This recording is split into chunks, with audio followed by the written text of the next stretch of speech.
அவர் வந்து நான் வேற லெவலில் இருக்க வேண்டிய ஒரு எடிட்டர் இண்டஸ்ட்ரிக்குள்ள. அளவுக்கு அதிகமான சின்சியாரிட்டி. ஆக்சுவலாக டேரக்டருக்கே கோவம் வரும் சம்டைம்ஸ். ஆனால் அவர் டேரக்டருக்காக தான் பேசிகிட்டு இருப்பார் லியோ.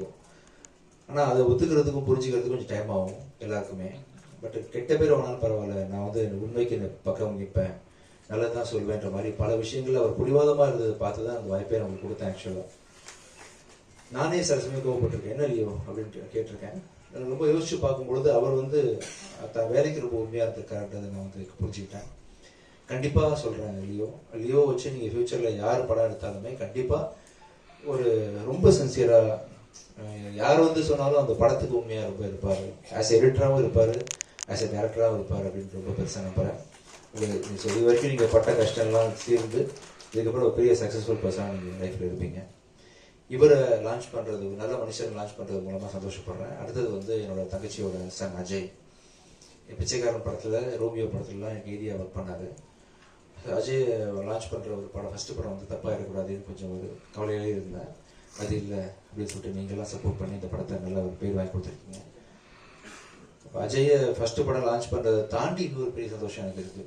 அது வந்து எவ்வளோ கோடி கொடுத்தாலும் கிடைக்காத ஒரு சந்தோஷம். ஆக்சுவலாக எவ்வளோ கோடி கொடுத்தாலும், நான் இன்னும் எவ்வளோ பேர் நடித்தாலும் சரி, இதுக்கு முன்னாடி நடிச்சிருந்தாலும் சரி, பிச்சைக்காரன் 1க்கு ஈக்குவலாக வந்து எந்த படமே இருக்க முடியாது. ஏன்னா 100 சாமி சேர்ந்த 100 சாமிகள் இருந்தாலும் அம்மா உன்னை போல் ஆகிடுவான்ற மாதிரி அந்த ஒரு படத்தை எனக்கு வந்து பரிசாக கொடுத்த சசி சாரோட டைரக்ஷனில் அடுத்த அஜய் பண்ண போகிறது.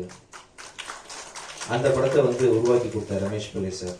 2வது படத்துலேயே வந்து ஒரு ஹீரோக்கு வந்து சாதாரண விஷயம் இல்லை அஜய், புரியாது, உங்களுக்கு அதோட முக்கியத்துவம் என்னன்னு தெரியாது.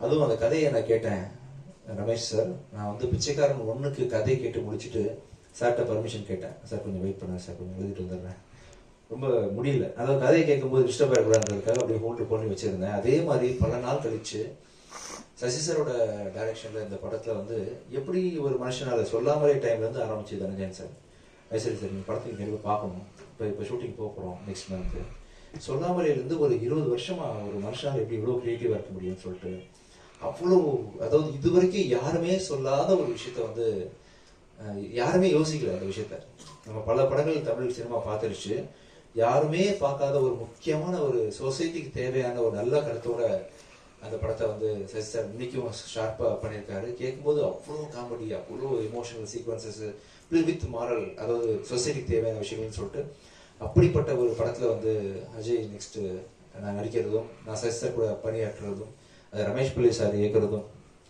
ஸோ ப்ரொடியூஸ் பண்ணுறதும் பெரிய ஒரு சந்தோஷமான விஷயம். ஸோ ரொம்ப எல்லாத்துக்கும் சேர்த்து உங்களுக்கு எப்படி தேங்க்ஸ் பண்ணுறதுன்னு தெரியல. ஒரு தடவையும் நான் ஜாலி பண்ணிட்டு போயிடுறேன் ஃபங்க்ஷன் வந்தால். மனமார்ந்து சின்சியராக உங்கள் எல்லாருக்கும் வந்து அந்த சந்தோஷத்தையும் அந்த நன்றியையும் தெரிவிச்சுக்கணும் உங்களுக்கு அப்படின்றதுக்காக தான் அந்த சக்ஸஸ் மீட்டு. மிக்க நன்றி. ஸோ இதுக்கப்புறம் கூட நான் தயாரிக்கிற ஒவ்வொரு படத்துலையும் அடுத்ததாக வந்து சத்தியத்திருமகன் ரிலீஸ் ஆக போகுது. கூடி சீக்கிரம் அதுக்கான அறிவிப்புகள் ஐ திங்க் இன்னும் 5-6 டேஸில் அதோட ரிலீஸ் டேட் அனௌன்ஸ் பண்ணுறேன். படம் ரொம்ப நல்லா வந்திருக்குது. எனக்கு இன்னமும் நல்லது நடந்துட்டு இருக்கு இந்த டைம்லலாம் தெரியல. நான் மிகப்பெரிய விசிறி அருண்பிரபு புருஷோத்தமன் டைரக்ஷனுக்கு அறிவு படத்தை பார்த்து, வாழ் படத்தை பார்த்து நான் இப்படி ஒரு டேரக்டர் நம்ம ஊரில் இருக்காருன்ற அளவுக்கு அவரை வந்து நான் சத்யஜித் ரே அளவுக்கு நான் மனசில் வச்சிருக்கிறேன். அருண்பிரபுவை அவர் டைரக்ஷனில் வந்து இந்த ப்ராஜெக்ட் ரொம்ப பயங்கரமாக வந்திருக்கு. பார்த்தவங்க எல்லாரும் சோஃபார் வந்து வேற மாதிரி அதை அப்ரிஷியேட் பண்ணிட்டு போயிருக்கிறாங்க. இன்னைக்கு டேட்டில் நான் வந்து அந்த படத்தை வந்து விஜய் டிவி ஹாட் ஸ்டார் தான் டிஜிட்டல் வாங்கியிருக்கிறாங்க. ஹிந்தி ஆர்கேடின்னு ஒரு கம்பெனி வாங்கியிருக்கிறாங்க. முடிஞ்சிருச்சு, போஸ்ட் ப்ரொடக்ஷன் ஒர்க் போயிட்டுருக்கு. விரைவில் அறிவிப்பு வெளிவரும். அந்த விஷயம் நல்லா வந்துட்டுருக்கு. அதை தொடர்ந்து அடுத்தது வந்து லாயர் படம் ரொம்ப நல்லா வந்துட்டு இருக்குது. ரொம்ப சந்தோஷமாக இருக்கிறேன். உங்ககிட்ட அந்த சந்தோஷம் பகிர்ந்துக்கிறதுக்காக தான் சொல்லிட்டு இருக்கிறேன். மிக்க நன்றி. ஸோ ஒரு திரைப்படம் லியோ ஜான் பாலோட கிரியேட்டிவிட்டிக்கு வந்து உருவம் கொடுத்த இந்த படத்தில் பணிபுரிஞ்ச நீங்கள் சொன்ன மாதிரி ADs, cameraman, assistant directors, art directors, fight masters, உங்கள் எல்லாருக்கும் மிக்க நன்றி தெரிவிச்சுக்கிறேன். பெகிடா, தீப்ஷிகா அண்ட் கனிமொழி, உங்கள் எல்லாருக்கும் மிகப்பெரிய நன்றிகள்.